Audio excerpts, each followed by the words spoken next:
Kita mulai. Mohon hadirin untuk diaktifkan kamera, on kamera. Bismillahirrahmanirrahim. Assalamualaikum warahmatullahi wabarakatuh. Selamat siang, sore, salam sejahtera bagi kita semua, salam sehat, salam sukses. Selamat datang di acara diseminasi hasil penelitian dan PKM dosen program studi ilmu hukum.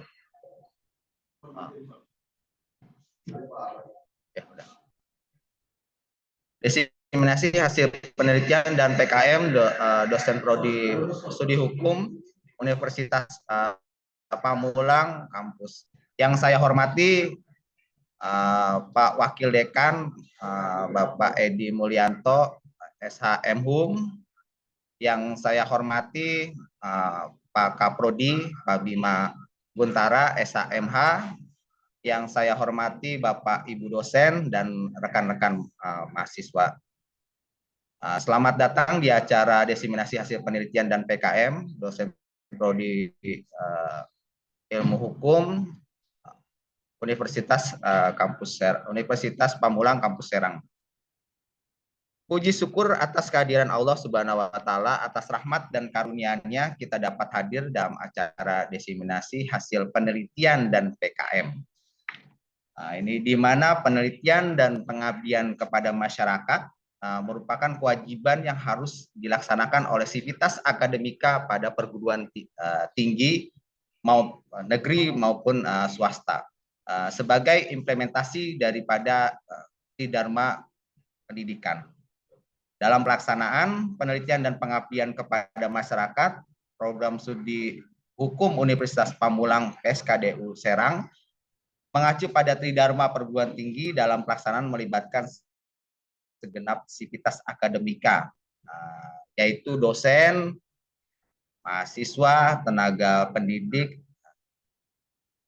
Program studi hukum selalu berusaha untuk meningkatkan kualitas dan kuantitas pada penelitian dan pengabdian kepada masyarakat, hingga mencapai hasil penelitian dan pengabdian kepada masyarakat tertuang dalam Peraturan Menteri Riset, Teknologi, dan Pendidikan Tinggi. Dalam pelaksanaan penelitian dan PKM, program studi hukum tidak terlepas dari tujuan penelitian dan pengabdian kepada masyarakat itu sendiri, yaitu mengembangkan model, memperdayakan, memberikan solusi berdasarkan kajian akademisi. Terkait dengan hukum, hasil penelitian dan PKM ini harus sudah dibuat oleh dosen-dosen dan para mahasiswa. Maka dibatah diseminasi terkait hasil penelitian dan PKM dosen dan mahasiswa guna memenuhi Tridharma perguruan tinggi. Ini saya sampaikan rundown acaranya, yaitu yang pertama itu sambutan, yang kedua nanti ada sesi foto ya, yang ketiga sesi paralel, nanti ini di breakdown ya, ada beberapa room, ada sampai 5 room, dan nanti setiap room ada penutup dari moderator atau PSI masing-masing. Untuk mempersingkat waktu, kami persilakan Pak Bima Guntara SHMH untuk memberikan sambutan dari Pak Kaprodi. Mohon izin Pak Kaprodi. Baik, Assalamualaikum warahmatullahi wabarakatuh. Selamat sore, salam sejahtera untuk kita semua. Yang saya hormati Wakil Dekan Fakultas Hukum, Bapak Edi Mulyanto SHM Hum, Bapak Ibu rekan-rekan dosen yang tidak bisa saya sebutkan satu persatu, serta rekan-rekan mahasiswa yang saya banggakan. Terima kasih atas kehadirannya pada sore hari ini, di mana rangkaian agenda kita seminar nasional dan co-paper telah memasuki acara terakhir, yaitu terkait diseminasi. Di mana kegiatan diseminasi ini menjadi penting bagi kita untuk menyampaikan sejauh mana hasil penelitian dan PKM yang sudah kita lakukan untuk dipaparkan kepada para audiens lain untuk melihat sejauh mana perkembangan dari hasil penelitian dan PKM sesuai dengan judul yang diangkat oleh masing-masing kelompok. Nah, ini merupakan salah satu kewajiban Tridharma kita, baik selaku dosen ataupun mahasiswa untuk melaksanakan kegiatan ini. Nah, memang ini menjadi kegiatan terprogram. Mungkin ini baru pertama kali oleh teman-teman mahasiswa. Kalau dosen sudah setiap semester melakukan ini, tapi untuk mahasiswa baru pertama kali. Nah, memang ke depan kita akan menjadi agenda yang rutin dan terprogram setiap semester yang nantinya dilakukan oleh mahasiswa setiap semester 6. Jadi nanti yang sekarang semester 5, di semester depan semester 6 juga ikut untuk kegiatan diseminasi ini. Nah, nanti akan dipandu oleh Pak Ahmadi selaku PIC kegiatan diseminasi yang nantinya akan dibagi-bagi di setiap room. Diharapkan seluruh dosen dan mahasiswa dapat mengikuti kegiatan ini sampai dengan selesai acara tersebut. Cukup itu saja mungkin untuk mempersingkat waktu, kurang lebihnya mohon maaf. Wassalamualaikum warahmatullahi wabarakatuh. Assalamualaikum warahmatullahi wabarakatuh. Terima kasih Pak Kamrudi. Jadi saya untuk mempersingkat waktu, jadi saya akan membaca acara diseminasi ini. Jadi di sini saya share dulu. Sebentar.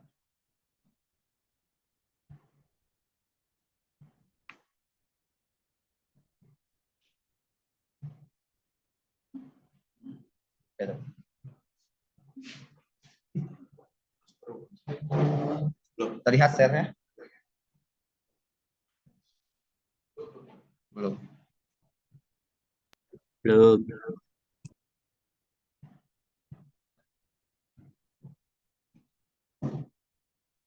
Udah belum?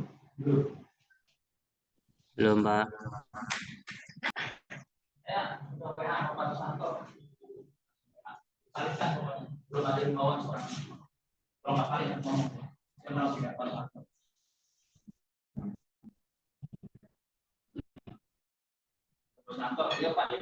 Udah ya? Terlihat ya?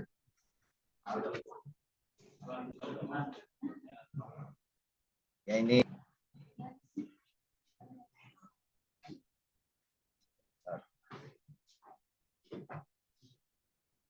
ya ini ada saya bagi 5 room. Room pertama itu penelitian dan untuk perdata ya, bidang perdata ada 6 judul. Yang pertama ini judul pengangkatan anak serta akibat hukum terhadap pembagian waris dan perspektif kompilasi hukum Islam menurut Inpres nomor 1 tahun 1991 tentang penyebar luasan kompilasi hukum Islam.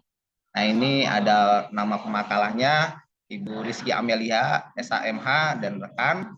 Dan yang kedua ini ada judul asas satu agama dalam sistem hukum perkawinan di Indonesia. Ini nanti pemakalahnya Pak Edi Mulyanto, SHM HUM dan rekan. Terus ada selanjutnya yang ketiga ini kekuatan hukum SPPT PBB sebagai alat bukti kepemilikan tanah yang sah menurut undang-undang. Nah, ini Pak Ahmad Imron. Yang keempat ini tinjauan hukum tentang penyelesaian impes dalam perjanjian kredit tanpa jaminan hak tanggungan. Nah, ini dari mahasiswa ya, ada Ninfa dan rekan. Nah, yang kelima ini penetapan dispensasi nikah sebagai alternatif penyelesaian pernikahan usia dini karena kehamilan ditinjau dari perspektif maslahat. Ini dari Pak Sahrul Hanafi. Dan yang keenam ini akuisisi bahasa pertama dan kedua anak sosial kognitif, ini dari Ibu Hayati Nufus. Ini untuk room pertama ya, nanti kita sudah dibagi 5 room, itu ada di join breakout ya, di bawah nanti diklik saja, di bawah itu ada more, nanti masuk ke room-room masing-masing. Ini room pertama, ada room kedua, sebentar.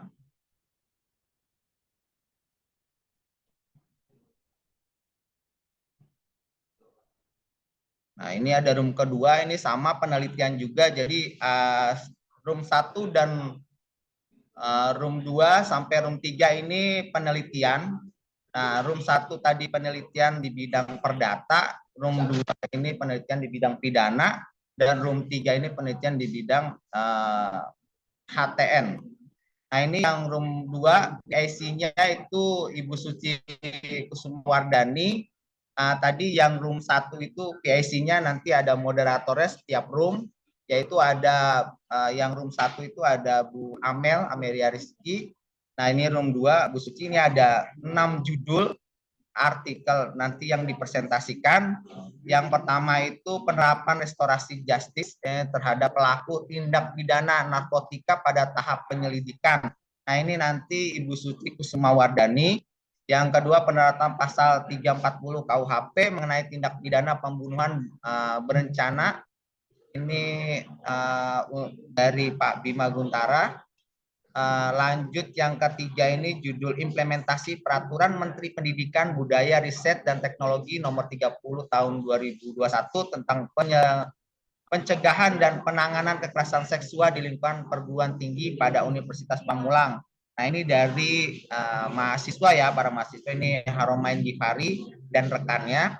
Terus ada penelitian tentang kasus pencabulan anak di bawah umur. Ada ini juga dari mahasiswa Andika Pratama dan rekan. Dan yang kelima ini judul tinjauan hukum pada tindak pidana bullying ya, ditinjau dari perspektif keadilan. Ini dari Bu Dr. Asmaria. Yang keenam ini ada judul penerapan restorasi justice terhadap anak pelaku tindak pidana. Ini ada dari mahasiswa Aris Tawar. Ini yang di room 2, nanti masuk ke room 2, lanjut masuk ke room 2, room 1, dan ini ada room 3.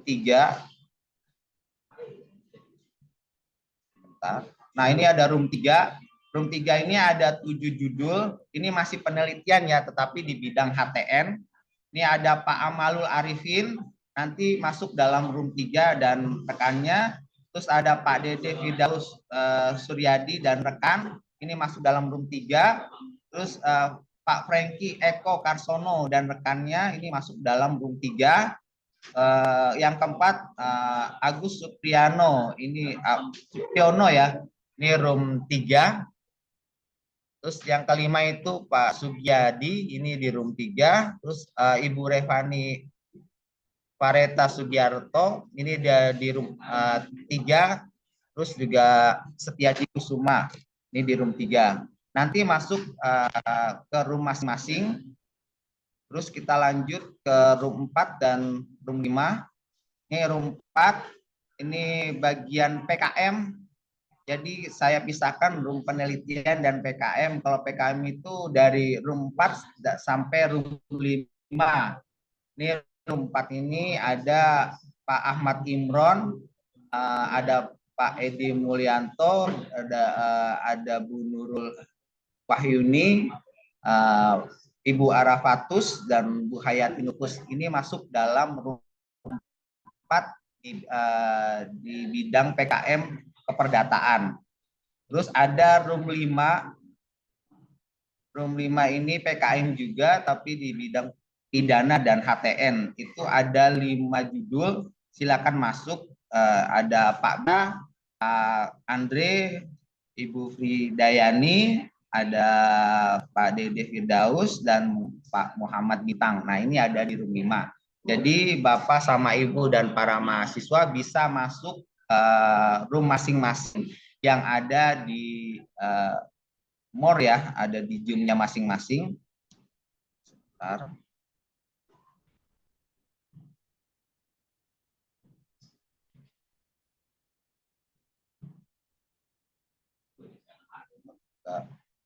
Saya nggak keluar.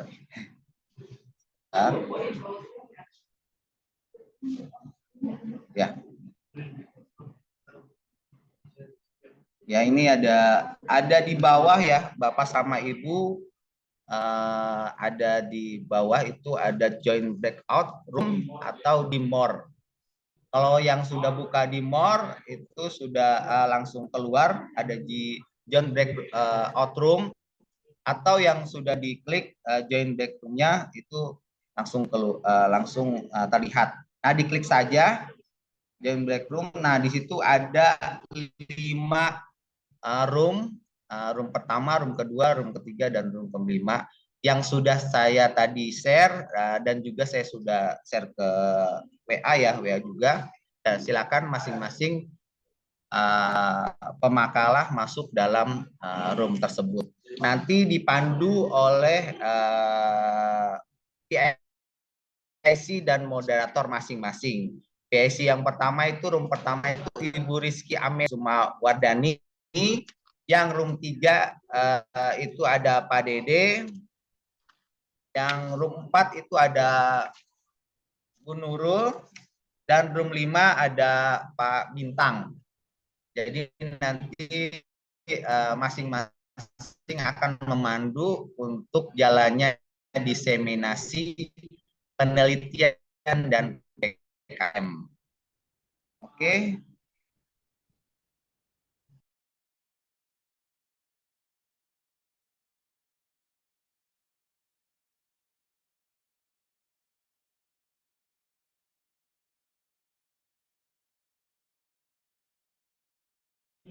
Ayo Bapak-bapak masing-masing masuk ke roomnya masing-masing di penelitian perdata, penelitian pidana, penelitian HTN itu room 1, room 2, room 3, terus ada PKM perdata, PKM pidana dan HTN, ada 5 room. Ya, masuk silakan Bapak Ibu, dipersilakan masuk roomnya masing-masing yang sudah saya list dan sudah saya share juga. Nanti ada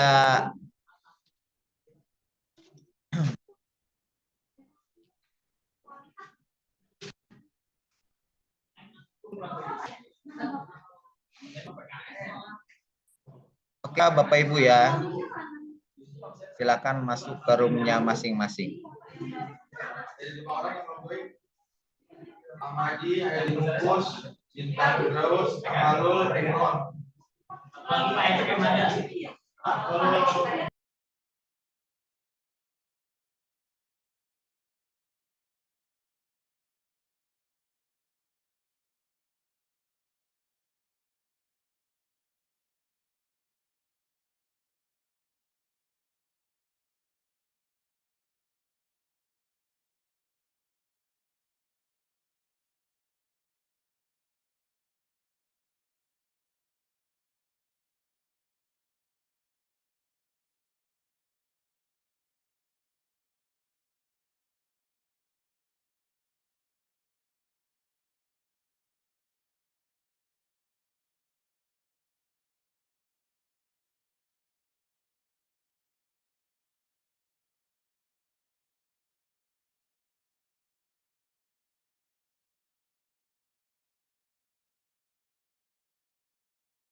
Assalamualaikum.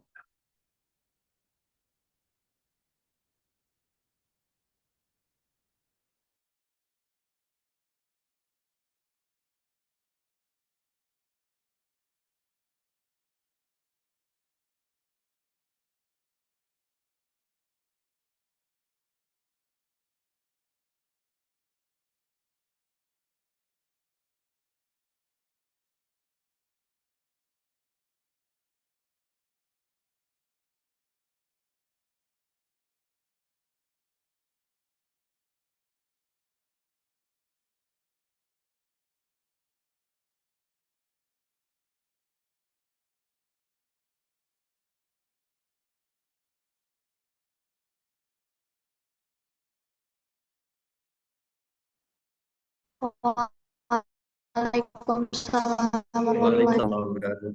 Terima kasih kepada moderator yang telah memberikan waktu dan untuk mempresentasikan hasil publikasi hukum ratifikasi International Organization nomor 81 terhadap kewenangan pengawasan tindak pidana terhadap pengawasan penetapan dan izin tinggal tenaga kerja asing di Indonesia yang dibuat oleh Amalul Arifin Slamet SSYSHMH dan Muhammad Firdusa SHM.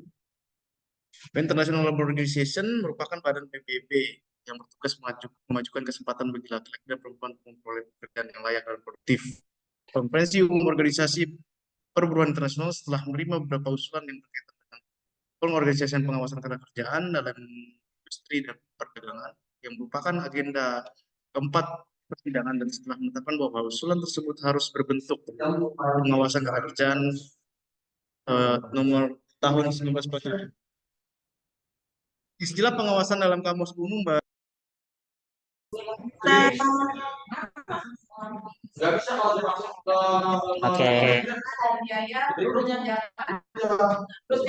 warahmatullahi wabarakatuh. Kita dari room 1 penelitian data. Untuk pembukaan kita langsung saja ya Pak ya. Baik. Ya. Pak Isi sudah ada.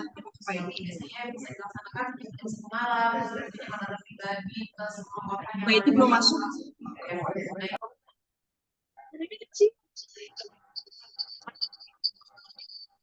Ya, di pemakalan pertama ada saya, Rizky Amelia, dengan judul pengangkatan anak serta akibat hukum terhadap pembagian waris dalam perspektif kompilasi hukum Islam menurut Impres nomor 1 tahun 1991 tentang penyebarluasan kompilasi hukum Islam. Mungkin saya bisa langsung lanjut aja ya Pak ya, biar mempersingkat waktu. Oke.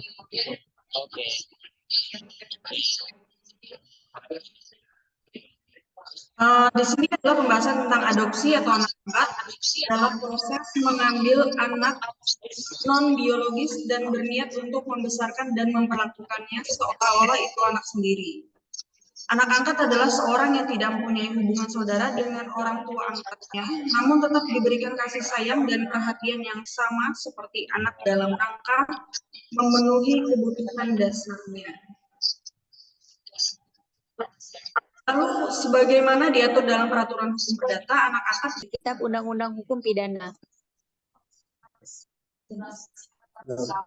Oke, udah. Pendahuluan di sini melatar belakangi adalah bullying di sekolah merupakan masalah serius yang mempengaruhi kesejahteraan fisik, mental siswa, dapat terjadi dalam bentuk termasuk fisik, verbal, sosial, cyberbullying, dan korban bullying seringkali mengalami penurunan prestasi akademik, isolasi sosial, dan masalah kesehatan mental seperti depresi dan kecemasan. Fenomena ini tidak hanya berdampak pada individu yang menjadi korban, tetapi juga menciptakan lingkungan sekolah yang tidak aman dan tidak nyaman bagi semua siswa. Upaya untuk mengatasi bullying memerlukan kerjasama antara siswa, guru, orang tua, dan pihak sekolah untuk menciptakan lingkungan belajar yang positif dan inklusif. Terkait tujuan dari penelitian PKM ini yang telah kami lakukan di SMK Negeri 15 Pandeglang, tujuannya adalah agar siswa dan siswi paham betul tentang bahayanya perilaku bullying dan agar mereka bisa mengerti bahwa adanya hukum yang bisa diberikan terhadap pelaku bullying. Harapan kami adalah agar tidak ada lagi perbuatan bullying yang masih dilakukan oleh siswa dan siswi di lingkungan sekolah. Metode dan hasil terkait penelitian PKM ini adalah untuk metodologinya yang digunakan oleh PKM ini adalah yuridis. Selain dengan cara melalui pendekatan peraturan perundang-undangan, kita juga melalui riset lapangan, yaitu SMK 5. Dari masyarakat yang tidak mengetahui bahwa sebenarnya perusahaan pinjaman online ilegal ini tidak memiliki kantor hukum yang jelas, alamat yang jelas, dan juga kadang salah satu kendalanya adalah permasalahan yang timbul ketika peminjam bayaran tiba-tiba aplikasi pinjaman online yang ilegal ini tidak ada di Play Store seperti itu. Juga bunga yang tidak tetap karena tidak sepakat dari awal, jadi tiap bulan itu bisa berbeda-beda bunganya begitu. Nah, harusnya masyarakat harus lebih tahu lagi mengenai perlindungan hukum yang sebenarnya sudah diatur ya. Kalau misalkan secara legal kan diatur begitu tempatnya, bunganya, bahkan bunga-bunganya sudah diatur dan ditetapkan, tidak boleh bunga ditetapkan oleh perusahaan tapi sesuai dengan peraturan dari otoritas jasa keuangan. Seperti itu. Kira-kira itu yang bisa kami sampaikan dari PKM yang dilakukan di Desa Pasir Putih, Pandeglang. Maka dengan ini saya menyerahkan kepada Ibu Moderator, Ibu Nurul Wahyuni SMA, dipersiapkan.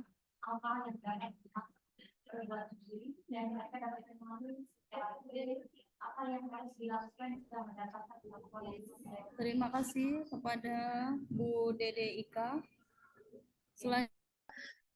Penelitian PKM. Saya terima kasih. Assalamualaikum warahmatullahi wabarakatuh. Ini gara-gara ganggu gini. Oke. Baik, terima kasih Bu Dr. Asmaria atas penyampaian materinya mengenai hasil PKM yang telah dilakukan di SMKN Negeri Pandeglang, SMKN 15 Negeri Pandeglang, mengenai jerat pidana bagi pelaku bullying. Terima kasih Ibu. Ya, nanti sesi tanya jawab kita lakukan di akhir. Selanjutnya yaitu Ibu Fridayani, SE Eskom SH MMMH, dengan Pak Dr. Susanto SH MMMH dan Bapak Naib SHMH dan SHMH. Waktu dan 4 kepada Ibu Fridayani dipersilakan. Ya, selamat sore. Share screen saya kelihatan enggak ya? Kelihatan Ibu, kelihatan. Ya, kelihatan Bu. Sebentar. Selamat sore. Tim kami mengadakan kegiatan PKM dengan tema pencegahan dan penanggulangan pelecehan seksual terhadap siswa dan terhadap siswi SMK Negeri 59 Jakarta Selatan. Tim kami, saya sebagai ketua, anggota Pak Susanto dan Pak Naib. Tujuan PKM yaitu kegiatan Kegiatan PKM ini dengan menyasar generasi Z yang bertujuan supaya siswa-siswi dan orang tua SMK Negeri 59 Jakarta Selatan dapat mengetahui, mencegah, dan menanggulangi pelecehan seksual yang terjadi di lingkungan sekolah. Lokasinya jelas di SMK Negeri. Di unmute mic-nya. Ya, sebentar Pak.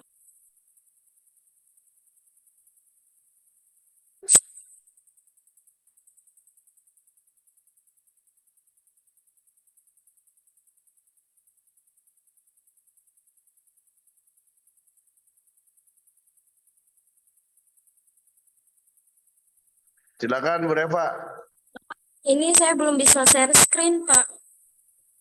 Pak Dede, Zoom-ku.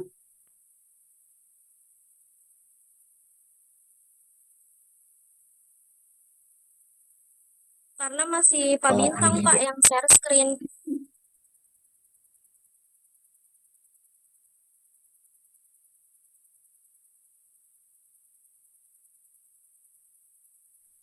Bu Reva, Pak Dede dulu sebentar. Pak Dede mau masuk.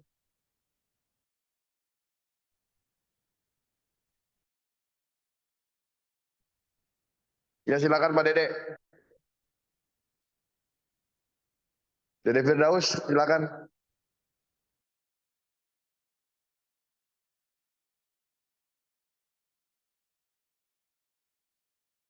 Silakan.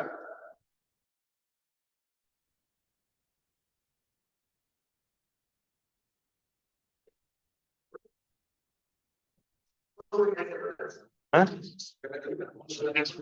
Kok dikirim ke gua? Ada tuh. Ya udah, presentasi.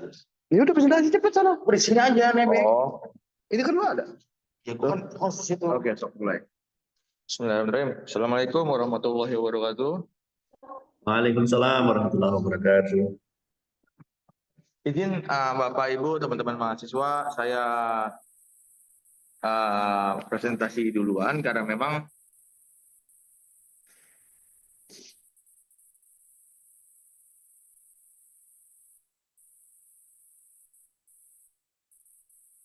saya begini aja dah. Oh ya udah. Santai.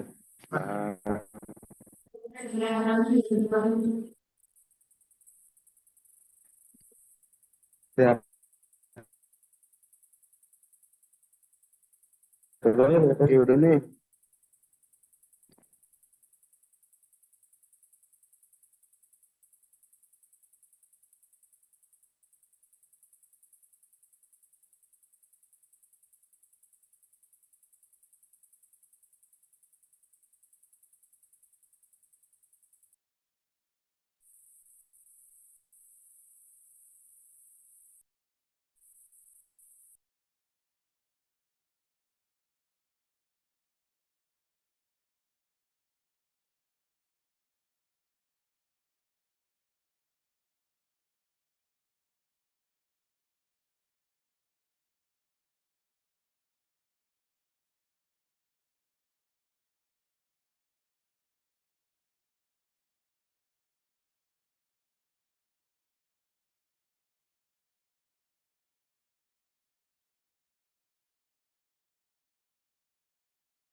Masuk nih.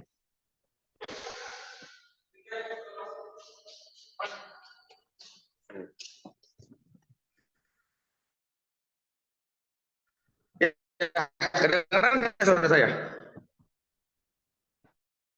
Jadi Bapak Ibu kedengeran nggak ya? Bu Reva, suara saya kedengeran nggak? Dengar, Pak. Oke, aman ya. Dengar, Pak. Oke, saya main cepat aja ya.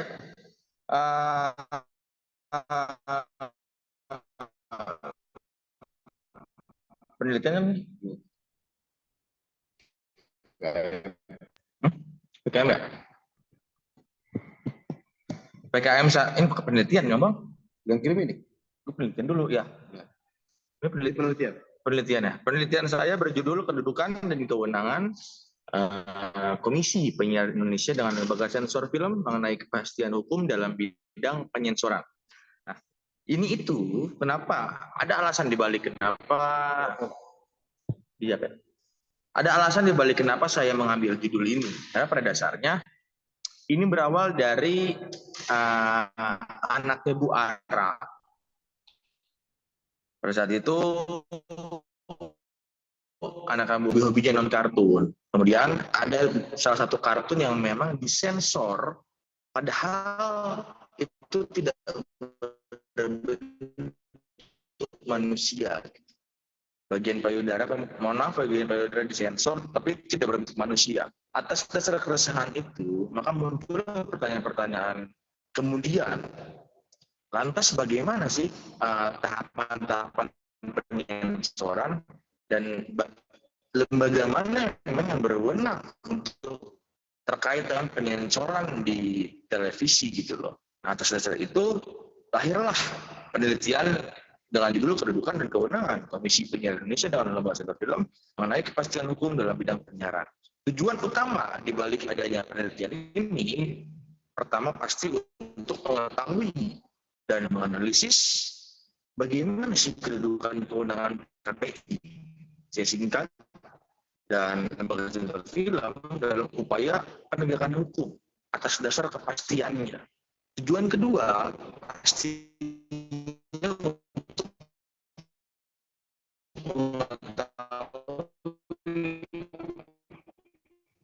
bagaimana hubungan antara KPI dengan sektor film dalam hal penyiaran. Metode yang diambil di penelitian ini agak lumayan kompleks karena yang yuridis, normatif, dan data primer dan sekunder. Jadi saya mengambil pendekatan yuridis normatif itu. Karena pada saat ini khususnya televisi, film dan televisi seperti itu ada dua lembaga yang masing-masing berwenang untuk mengakomodir film atau televisi. Tidak sedikit televisi mempertontonkan film sebagai program siaran. Teman-teman mungkin sering melihat bahwa ini kan film di bioskop ya, kenapa bisa ditayangkan di televisi gitu loh. Tapi ternyata film bioskop memiliki batas sensor yang berbeda, batas sensor yang ada di televisi. Untuk itu berarti di sini ada ketumpangtindihan antara kedua lembaga. Jadi teman-teman perhatiin bagaimana caranya film bioskop yang sudah mendapatkan tanda lulus sensor oleh lembaga sensor film kemudian ditayangkan di televisi. Tentunya penyensoran antara di lembaga sensor film dengan di penyensoran yang ada di Komisi Penyiaran Indonesia itu berbeda. Nah, untuk itu lahirlah penelitian ini. Saya langsung ke analisis. Bila dilihat dari segi hierarki, teman-teman, hierarki ketatanegaraan, karena penelitian ini menjawab dari pertanyaan di penelitian ini itu menggunakan teori trias politika dan teori kelembagaan. Maka kita akan berbicara mengenai siapa yang lebih tinggi, siapa yang harus mengalah, hierarki mana yang lebih tinggi dalam konteks ketatanegaraan di Indonesia. Dalam konteks tersebut, KPI berhak untuk meminta pertanggungjawaban dari lembaga sensor film karena kedudukan KPI secara hierarki di atas lembaga sensor film. Kenapa saya bilang demikian? KPI itu dasar pembentukannya adalah undang-undang, sedangkan lembaga sensor film dasar pembentukannya adalah peraturan Menteri Kemendagri. Untuk itu sudah jelas, bukan peraturan Menteri, peraturan pemerintah. Jadi KPI dasar pembentukannya ada di Undang-Undang Nomor 32 Tahun 2002, sedangkan lembaga sensor film itu berdasarkan peraturan pemerintah Nomor 18 Tahun 2014. Jadi secara hierarki sudah jelas bahwa KPI lebih diunggulkan dibanding lembaga sensor film. Untuk itu KPI yang berhak untuk memberikan atau meminta pertanggungjawaban untuk tidak mempertontonkan film-film yang dinilai tidak terlalu lulus sensor atau bahkan tidak mengikuti kaidah-kaidah yang ada di dalam KPI untuk dipertontonkan di televisi. Kesimpulan dari penelitian ini adalah walaupun KPI dan lembaga sensor film merupakan lembaga independen, tapi kedudukan KPI secara hierarki itu masih di atas dari lembaga sensor film. Maka dari itu pertanggungjawabannya ada dalam lembaga sensor film. Nah, demikian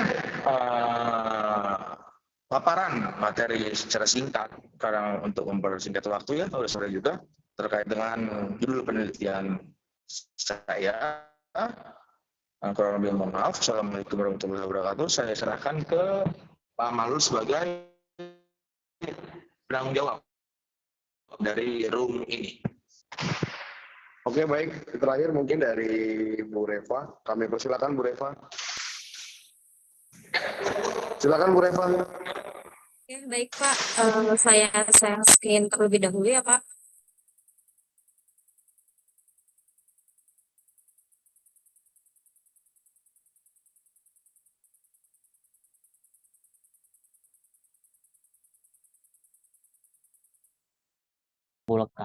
Terkait permasalahan atau rumusan masalah yang saya angkat adalah yang pertama adalah bukti kepemilikan tanah itu adalah sertifikat. Jadi bukan SPP TPBB, bukan letter C, bukan GIRIK ataupun agendum forbonding. Nah, disinilah adalah terkait peraturan khususnya pasal 32 PP nomor 24 tahun 97 tentang pendaftaran tanah dan UU PA terkait agraria sudah jelas bahwasanya bukti kepemilikan hak atas tanah yang sah adalah sertifikat. Kesimpulan 2 di sini saya dapat memberikan bahwasanya SPPT PBB itu adalah surat keputusan Kepala Kantor Pelayanan KPP mengenai pajak terhutang yang harus dibayarkan. Jadi istilahnya SPPT PBB itu bukan merupakan bukti alat hak. Makanya kalau misalnya kita melihat di dalam SPPT PBB paling bawah di setiap tagihan itu ada catatan yang tercatat di situ bahwasanya SPPT. Ya, boleh. Jadi sudah jelas. Silakan dipaparkan saja hasil. Langsung dipaparkan aja nggak usah pakai PPT Bu ya. Iya, tidak apa. Silakan dilanjut aja. Oke, sampai mana tadi anak sebagai subjek hukum dalam kaitannya mengenai hal ini tentang peradilan restoratif, tentu saja anak itu bisa jadi subjek hukum karena anak itu memiliki nilai intrinsik dari pengampunya atau orang tuanya. Jadi dalam hal ini judul mengenai restoratif justice terhadap tindak pidana yang dilakukan oleh anak sudah relevan. Ya, apa yang melatar belakangi penelitian kami adalah maraknya tentang tindak pidana yang dilakukan oleh anak dewasa ini ya di sekitaran kita ini, Bu. Ini mati enggak ini?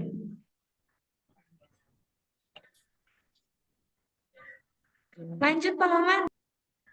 Aman Pak. Bu udah kelihatan Bu PPT-nya Bu?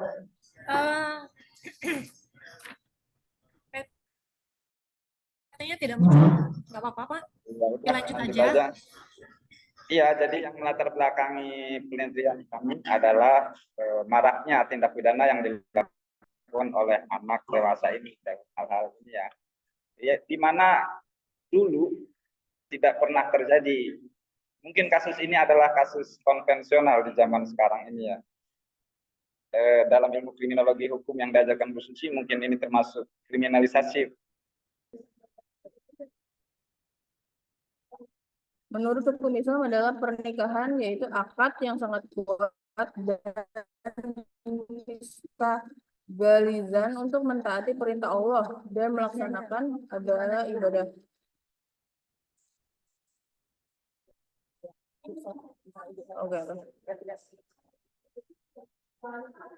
Perkawinan siri merupakan kata serapan dari bahasa Arab, artinya rahasia, dan menurut KBBI, nikah siri adalah perkawinan yang hanya disaksikan oleh seorang mudin dan saksi, dan tidak melalui kantor urusan agama. Menurut agama Islam sudah sah.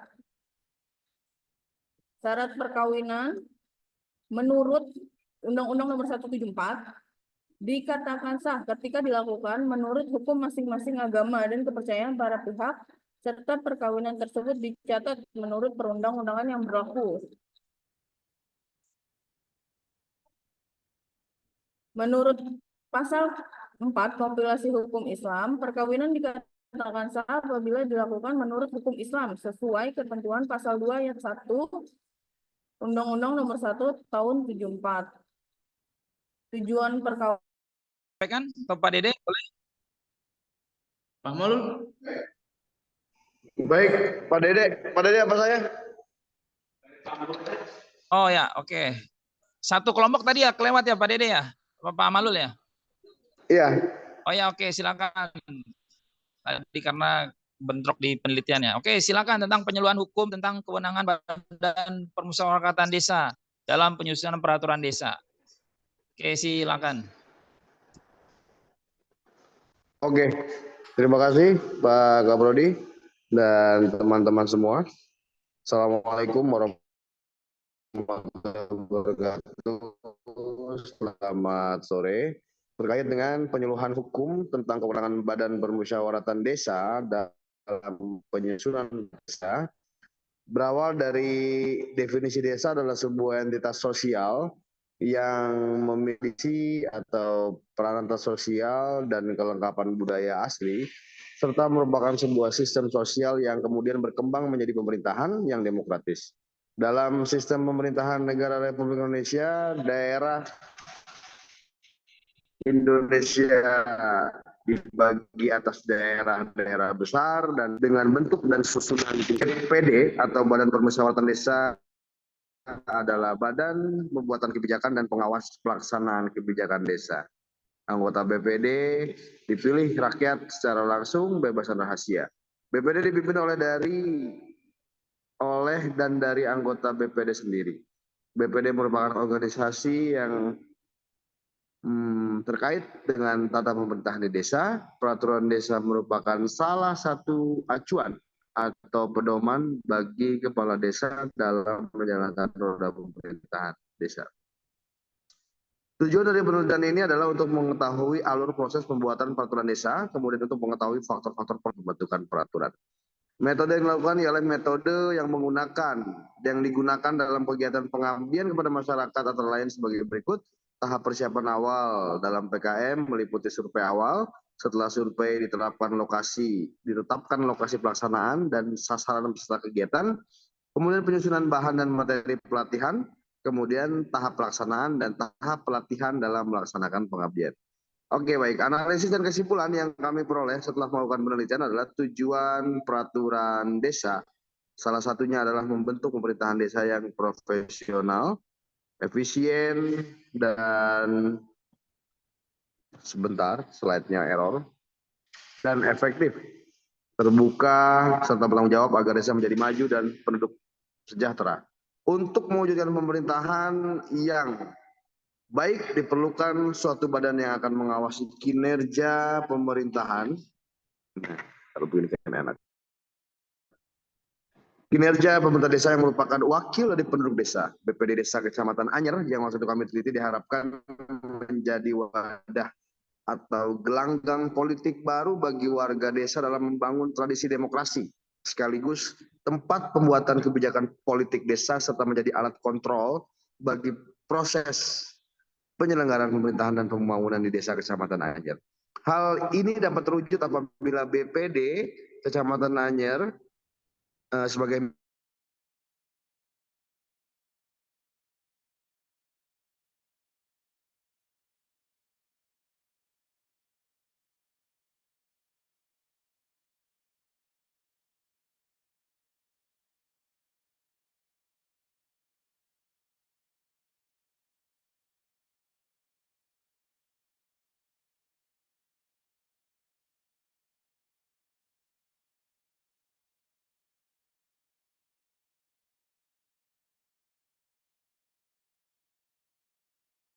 narkoba Polres Serang.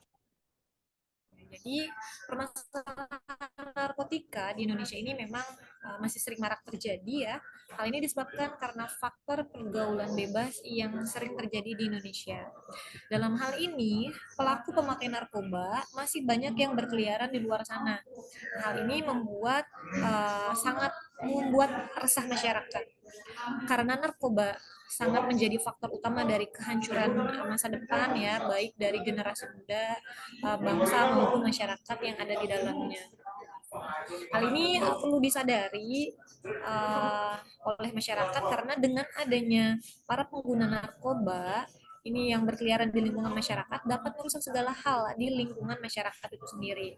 Oleh sebab itulah hal ini pelaku pemakai narkoba ya dapat dikategorikan sebagai pelaku tindak pidana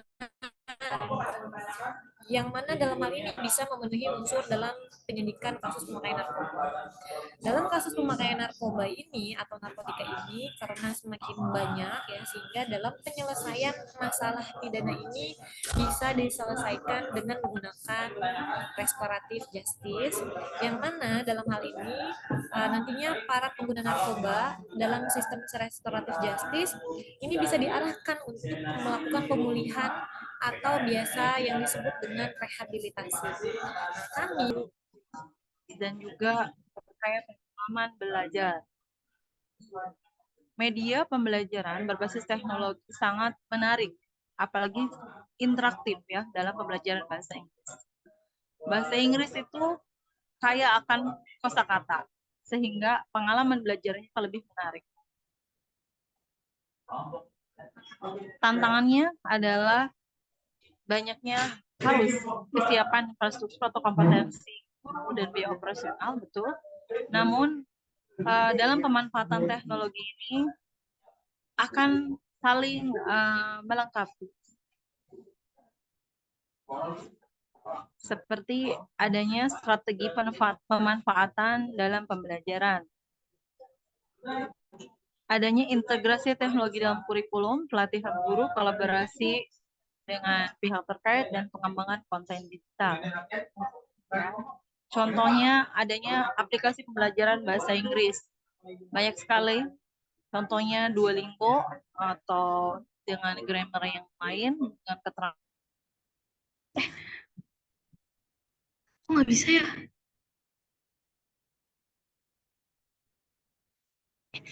Mohon maaf, di sini di room ini siapa yang pemaparannya? Halo? Jangan grogi kita. Iya, Maaf. sebentar. Oh, saya Gita. Dokumen kan? Ya, betul, Bapak. Sekarang saya Gita Oke, terkait pemaparannya. oke, siap. Lanjut. Saya mampir doang. Ini kan ya itu. Semangat ya, Gita, jangan grogi. Harus PB. Silakan Sagita, di situ kan ada menu share screen. Iya, Bu. Silakan itu dipencet menu share screen-nya, lalu dibuka filenya. Angsurannya itu per minggu sekitar 300, tapi tiba-tiba Bu Eka ini mengalami sebuah musibah sehingga usahanya itu tidak bisa berjalan dalam beberapa bulan ke depan. Nah, dari pihak koperasi ini kita memberikan solusi yaitu untuk penundaan. Jadi mungkin itu saja yang dapat saya sampaikan. Terima kasih atas waktunya. Saya kembalikan kepada Bu Amel. Assalamualaikum warahmatullahi wabarakatuh. Waalaikumsalam warahmatullahi wabarakatuh. Ya, terima kasih Ninfa dengan pemaparan materinya. Selanjutnya dengan Pak Sahrul Hanafi, SHMH, tentang penetapan dispensasi nikah sebagai alternatif penyelesaian pernikahan usia dini karena kehamilan ditinjau dari perspektif maslahat. Dengan Pak Sahrul, dipersilahkan Pak. Baik, terima kasih. Saya buka. Assalamualaikum warahmatullahi wabarakatuh. Waalaikumsalam warahmatullahi wabarakatuh. Ya, terima kasih yang saya hormati teman-teman, rekan-rekan daripada dosen dari Fakultas Hukum, kemudian juga ada dari mahasiswa. Izin saya akan menyampaikan hasil daripada penelitian yang telah saya buat, yaitu terkait dengan penetapan dispensasi nikah sebagai alternatif penyelesaian pernikahan usia dini karena kehamilan ditinjau dari perspektif maslahat. Sebelumnya saya izin share screen terlebih dahulu, Bu ya. Ya, silakan Pak.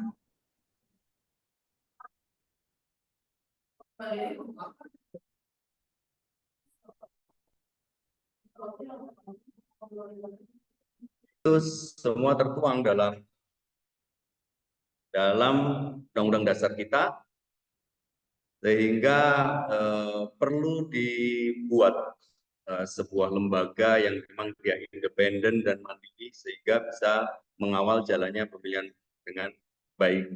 Nah, kemudian kita akan melihat dulu dari secara makro bagaimana negara ini di dalam sebuah negara itu terdiri dari 4 komponen. Yang pertama komponennya adalah state atau pemerintah, di mana pemerintah ini adalah satu lembaga negara yang mengatur jalannya pemerintahan. Kemudian yang kedua adalah civil society atau masyarakat sipil, sekelompok orang yang memiliki hak dan kewajiban atas negaranya. Kemudian yang komponen ketiga adalah market, pasar, di mana lembaga ekonomi penyedia barang, jasa, dan juga keuangan bagi negara. Kemudian media atau informasi, yaitu entitas pengatur arus informasi dalam sebuah negara. Nah, keempat komponen ini tentu harus dipisahkan. Karena apa? Karena ketika empat komponen ini bisa bercampur jadi satu dan satu kekuatan itu menguasainya, maka bisa kita bilang harga dirinya secara wajar. Baik itu dalam aspek atau dalam bidang hukum, ekonomi, politik, sosial, maupun budaya dengan tidak membedakan adanya ras, suku, dan golongan. Anak juga merupakan penerus masa depan bangsa sehingga anak merupakan salah satu bagian dari hak asasi manusia yang wajib dilindungi dan patut untuk diperjuangkan. Rumusan dari penelitian ini adalah satu, bagaimana penerapan hukum pidana material terhadap tindak pidana pencabulan. Dua, bagaimana pertimbangan hakim dalam menjatuhkan sanksi terhadap tindak pidana pencabulan terhadap anak.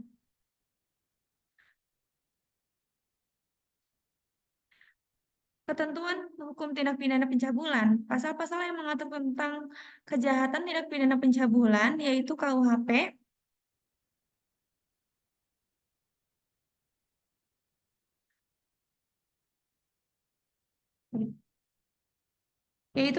dan Undang-Undang Dasar Nomor 35 Tahun 2014 tentang perbuatan atas Undang-Undang Nomor 23 Tahun 2002 tentang perlindungan anak. Di KUHP dijelaskan dalam pasal 289, pasal 290, pasal 292 sampai 296. Sedangkan dalam Undang-Undang Nomor 35 Tahun 2014 tentang perlindungan anak dijelaskan dalam pasal 82. Adapun dari pasal-pasal yang mengatur tentang delik pencabulan yaitu pasal 289 KUHP yang berbunyi melakukan pernikahan beri kelonggaran mengajukan dispensasi nikah ke pengadilan agama yang telah ditunjuk oleh kedua orang tua dari pihak laki-laki ataupun perempuan. Nah, hal ini disebutkan ataupun tercantum dalam Undang-Undang Nomor 1 Tahun 74 Pasal 7 Ayat 2. Dalam hal penyimpangan terhadap ayat 1, pasal ini dapat meminta dispensasi kepada pengadilan agama atau pejabat lain yang ditunjuk oleh kedua orang tua pihak pria dari pihak pria maupun pihak wanita.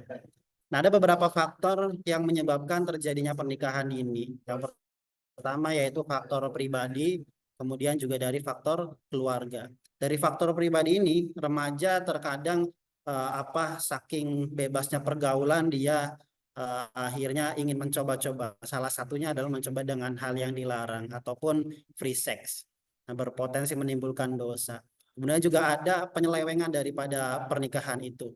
Nah, kemudian sedangkan daripada faktor keluarga itu sendiri karena mungkin ada perjodohan yang ataupun paksaan daripada orang tua yang akhirnya mau tidak mau untuk menikah. Selanjutnya tujuan daripada ini adalah yang pertama untuk memberikan analisis penetapan dispensasi nikah sebagai alternatif penyelesaian pernikahan usia dini karena kehamilan. Kemudian yang kedua untuk menganalisa penetapan dispensasi nikah karena hamil dari perspektif maslahat. Nah, adapun analisis dan hasil penelitian yang pertama terkait dengan analisis yuridis penetapan dispensasi nikah sebagai alternatif penyelesaian pernikahan usia dini karena kehamilan. Nah, berdasarkan pasal 7 Undang-Undang Nomor 16 Tahun 2019 tentang perubahan Undang-Undang Nomor 1 Tahun 74 disebutkan untuk dapat menikah calon mempelai laki-laki dan wanita harus mencapai usia 19 tahun. Meski demikian, dalam ayat 2-nya apabila terjadi penyimpangan terhadap batas usia nikah tersebut dapat diajukan dispensasi nikah ke pengadilan agama. Adapun terkait dengan dispensasi nikah karena hamil, ada aturan ada di dalam pasal 53 Kompilasi Hukum Islam yang mengatur tentang kawin dengan perempuan hamil, di mana pasal 1 menyebutkan seorang wanita hamil di luar nikah dapat dikawinkan dengan pria yang menghamilinya. Nah, perkawinan dengan wanita hamil yang disebutkan pada ayat 1 tersebut dapat dilangsungkan tanpa menunggu lebih dahulu lahir anaknya. Nah, dengan dilangsungkannya perkawinan pada saat wanita hamil tidak diperlukan perkawinan ulang setelah anak yang dikandungnya itu lahir. Nah, ada pun pertimbangan-pertimbangan dalam memberikan dispensasi nikah kepada wanita yang hamil, itu ada di dalam Perma nomor 5 tahun 2019 pada pasal 2 dan 3. Di mana dalam mengadili permohonan dispensasi nikah ini ada beberapa asas. Yang pertama adalah kepentingan terbaik bagi anak, hak hidup dan tumbuh berkembang anak, penghargaan atas pendapat anak, penghargaan atas harkat dan martabat manusia, kemudian non-diskriminasi, kesetaraan gender, persamaan di depan hukum, keadilan, kemanfaatan, dan kepastian hukum. Nah, dalam pasal 3, menyebutkan dispensasi nikah tersebut bertujuan untuk menerapkan asas sebagaimana yang dimaksud di dalam pasal 2, menjamin pelaksanaan sistem peradilan yang melindungi hak anak, meningkatkan tanggung jawab orang tua dalam rangka pencegahan perkawinan anak, kemudian mengidentifikasi ada atau tidaknya paksaan yang dilatar belakangi pengajuan permohonan dispensasi nikah, dan mewujudkan standarisasi proses mengadili permohonan dispensasi nikah di pengadilan. Nah, selain itu juga pertimbangan selanjutnya adalah dilihat daripada Undang-Undang Nomor 35 Tahun 2014 tentang Perlindungan Anak. Dalam pasal 4, pasal 9 ayat 1, pasal 11 dan pasal 13 itu mengatur hak-hak yang dimiliki oleh anak. Nah, ada juga di dalam pasal 20 Undang-Undang Nomor 35 Tahun 2014 tentang Perlindungan Anak menyatakan bahwasanya negara, pemerintah, masyarakat, keluarga terhadap anak kandungnya sendiri yang masih berusia 12 tahun. Si pelaku ini melakukan tindak pidana ketika sang ibu atau ibu kandung dari si korban ini tidak ada di rumah, dan sang ayah ini seringkali melakukan perbuatan tersebut kepada sang anak dengan sengaja dan juga dengan berbagai ancaman. Kemudian kasus ini terungkap karena sang ibu curiga melihat sang anak kandungnya yang perutnya semakin hari semakin membesar dan juga tidak menstruasi setiap bulannya. Jadi sang ibu curiga, kemudian sang ibu memberikan alat tes kehamilan kepada sang anak, dan kemudian diketahui sang anak tersebut adalah mengandung atau hamil oleh ayah kandungnya sendiri atau suami dari si ibu korban. Kemudian untuk agar pelaku tidak pergi kemana-mana atau tidak kabur, maka sang ibu berpura-pura untuk tidak mengetahuinya agar si pelaku ini ditindaklanjuti dengan hukuman. Kemudian akibat kekerasan yang dialami korban baik secara psikis dan material, korban mengalami beberapa kerugian, yaitu dikeluarkan dari sekolah, mengalami trauma yang berkepanjangan, sulit untuk berbaur di masyarakat, dan mendapatkan sanksi sosial. Kesimpulannya, akibat perbuatan dilakukan oleh pelaku pada kasus di atas, maka kami dapat menyimpulkan bahwa pelaku melanggar beberapa pasal sebagai berikut. Yang pertama, melanggar Undang-Undang Nomor 39 Tahun 1999 tentang hak asasi manusia. Kemudian melanggar pasal 81 ayat 2 Undang-Undang Republik Indonesia Nomor 35 Tahun 2014 tentang Perlindungan Anak. Berikutnya melanggar pasal 82 Undang-Undang Republik Indonesia Nomor 35 Tahun 2014 tentang Perlindungan Anak. Kemudian melanggar pasal 81 dan 82 Undang-Undang Nomor 23 Tahun 2002 dan dapat dijatuhi hukuman pidana penjara paling lama 15 tahun, paling singkatnya 3 tahun dengan denda paling banyak 300 juta rupiah dan paling sedikitnya 60 juta rupiah. Sekian dari saya untuk mewakili kelompok saya. Kurang lebihnya mohon maaf. Wassalamualaikum warahmatullahi wabarakatuh. Waalaikumsalam warahmatullahi wabarakatuh. Terima kasih untuk Mbak Dewi Rahayu atas diseminasi hasil penelitiannya. Kalau teman-teman ada yang mau bertanya, silahkan ya. Karena teman-teman ada yang mau bertanya kepada Mbak Dewi Rahayu.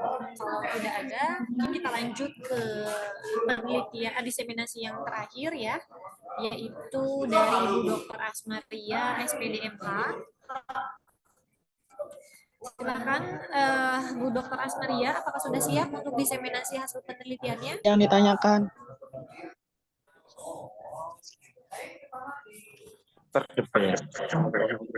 Silakan Ibu untuk didiseminasikan hasil penelitiannya. Sama ngintip di sini, ada kamu begitu.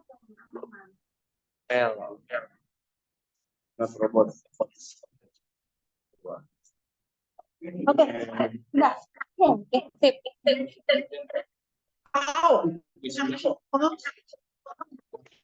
Ada bekas luka, baret lagi.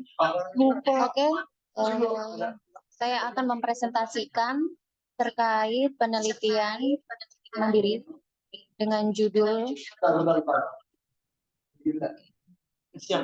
Tinjauan Hukum pada Tindak Pidana Bullying ditinjau dari Perspektif Keadilan.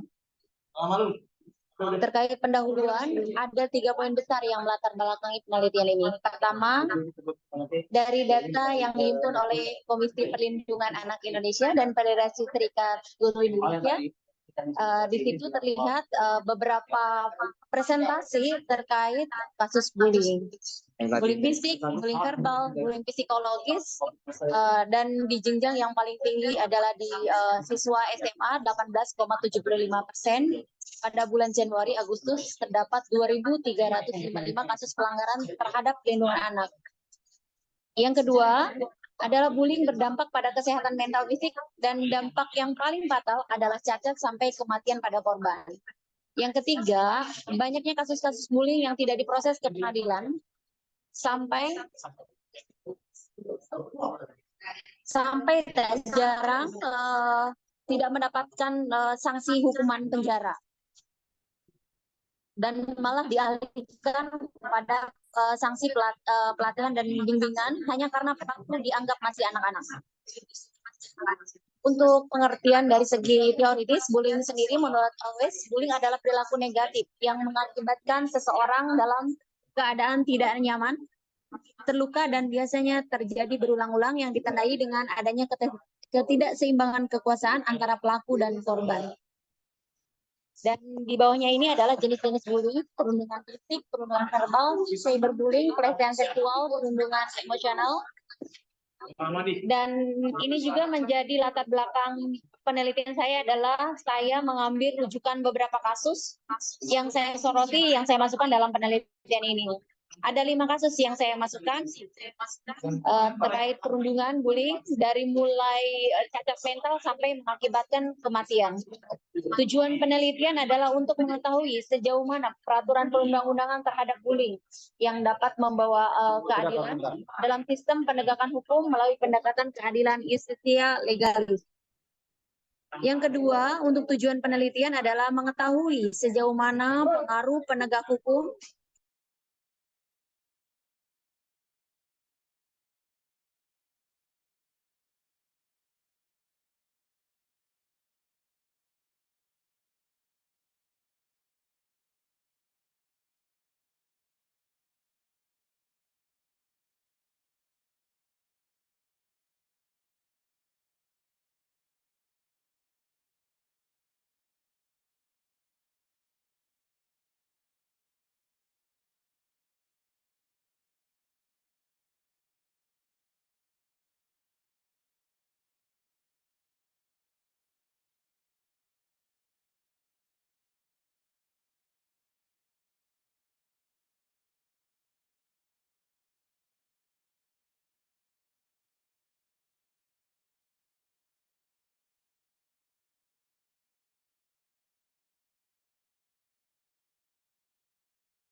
Waalaikumsalam warahmatullahi wabarakatuh. Terima kasih kepada Ibu Dr. Asmari SPDMH atas diseminasi hasil penelitiannya. Teman-teman ada yang mau ditanyakan? Nggak ada, Bu. Cukup jelas. Jelas ya. Baik, karena sudah semua ya teman-teman dan Bapak Ibu dosen mendiseminasikan hasil penelitiannya. Untuk itu kita cukupkan saja untuk diseminasi penelitian pada semester genap 2023-2024 ini. Semoga apa yang sudah dilakukan oleh Bapak Ibu dosen dan teman-teman bisa membawakan manfaat bagi orang banyak. Baik, terima kasih. Amin ya Allah. Assalamualaikum warahmatullahi wabarakatuh. Waalaikumsalam warahmatullahi wabarakatuh.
Banten. Nah, kita ketahui bahwa Indonesia sebagai negara yang memiliki keberagaman budaya,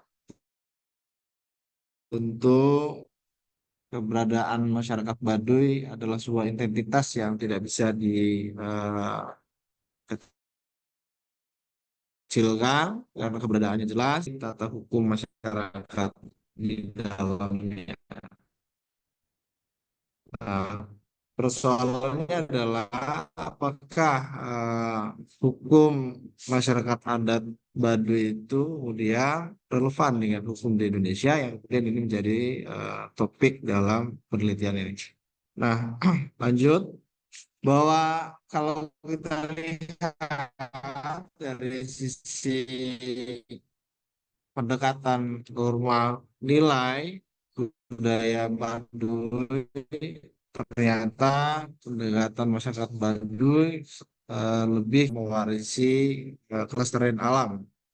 Bahkan kalau kita pernah kunjungan ke sana, untuk toilet saja masih tidak diperbolehkan. Walaupun suku Baduy itu sudah terbelah menjadi dua, ada Baduy dalam dan Baduy luar. Tapi secara konsisten kedua-duanya masih mengharmonisasikan nilai normanya melalui keselarasan alam. Yang kedua, sebagai masyarakat komunal, masyarakat Baduy memiliki sifat yang kental dalam gotong royongnya. Yang ini yang kemudian menjadi ciri khas dari masyarakat itu sendiri. Yang ketiga, bahwa dalam sistem nilai dan normanya, ternyata masyarakat Baduy menjunjung kejujuran dan keadilan yang tercermin dalam proses setiap penyelesaian sengketanya. Mereka dekatkan dengan berbasis musyawarah dan mufakat. Dengan ini saya ucapkan terima kasih. Dengan ini saya ucapkan terima kasih dan Assalamualaikum warahmatullahi wabarakatuh. Waalaikumsalam warahmatullahi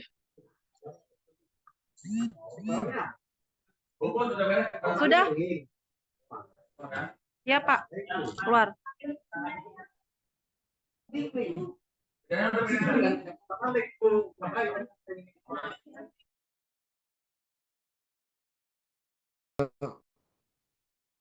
Masyarakat Baduy dengan nasional, maka terdapat banyak perbedaan signifikan terhadap mekanisme tata hukumnya yang dimiliki oleh masyarakat Baduy. Yang pada kesimpulannya bahwa terutama dalam soal pidana, sistem tata hukum masyarakat Baduy itu dia memiliki struktur tata yang substantif ya, formil materialnya, tetapi bersumber dari lisan ya, bukan tertulis ya. Sedangkan kalau hukum nasional itu hukum positif yang terlegislasi gitu. Kemudian tentu kita pada kesimpulannya juga memberikan atensi terhadap perlunya pemerintah memperkuat pengawasan formal terhadap masyarakat hukum adat Baduy ya. Yang terbaru kita pernah baca ada peraturan-peraturan daerah yang mengakomodir ya, kepentingan masyarakat Baduy yang dikenal dengan Perda terkait hak ulayat ya. Nah, tentu dalam konteks adanya peraturan adat dan hukum yang berkembang di masyarakat, seyogianya memang sesuai dengan Undang-Undang Dasar kita 45, tidak kemudian menjadi problematik yang menjadikan masyarakat Baduy menjadi tereliminasi. Sebagaimana pasal Undang-Undang 45 kita dalam amandemen ketiga mengakui keberadaan masyarakat adat Baduy ya, masyarakat adat ya, dan kesatuan-kesatuan hukum adat dan hak-haknya sepanjang masih hidup dan sesuai dengan perkembangan masyarakat. Barangkali itu sebagai kesimpulan akhir dari makalah ini. Kurang lebih mas. Assalamualaikum warahmatullahi wabarakatuh. Oke, terima kasih kepada Bapak Mukhlis atas penyampaian hasil dari penelitiannya. Maka dari itu saya tutup akhir dari diseminasi ini. Kurang lebihnya saya mohon maaf. Wassalamualaikum warahmatullahi wabarakatuh. Waalaikumsalam warahmatullahi wabarakatuh. Terima kasih Bu dosen, Pak dosen, izin lip. Ya, silakan Pak. Terima kasih.